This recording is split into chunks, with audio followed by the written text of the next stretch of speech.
अस्सलाम दोस्तों, मैं मोहम्मद राशिद बात कर रहा हूँ डेरा गाजी खान से। उम्मीद करता हूँ सब भाई दोस्त ठीक होंगे। पहले आप हमारे चैनल को सब्सक्राइब करें, लाइक करें, क्योंकि रोज़ की मज़ीद अच्छी वीडियो अभी हमको मिलती रहेंगी। ये माशाल्लाह टोटल 13 बकरे खड़े हैं, खस्सी दोंदे माशाल्लाह सारे। इनकी हाइट चेक करें, लंबाई लेंथ बिल्कुल ओके होगी माशाल्लाह। और ये माशाल्लाह इनकी ये जान देखें माशाल्लाह, बिल्कुल भरे हुए हैं सारे, बिल्कुल सारे। ये देखें माशाल्लाह, ये चेक करें सारे माशाल्लाह बिल्कुल भरे हुए बकरे खड़े हैं, बिल्कुल सारे, किसी में कमी नहीं होगी माशाल्लाह। सारे एक से बढ़कर एक बकरा खड़ा हुआ है। माशाल्लाह इनका देखें, बहुत ही अच्छी हाइट है, लंबाई लेंथ सबकी बिल्कुल ओके माशाल्लाह। 13 के 13 बकरे, बहुत ही अच्छी हाइट में, लंबाई लेंथ बिल्कुल ओके।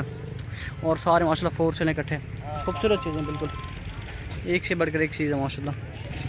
और ये देखें माशाल्लाह, लंबाई लेंथ बिल्कुल ओके माशाल्लाह, बहुत ही अच्छी हाइट है, लंबाई लेंथ बिल्कुल ओके माशाल्लाह। बहुत ही प्यारी चीज़ें, ये देखें माशाल्लाह, बहुत ही प्यारी चीज़ें, अलग किस्म की चीज़ें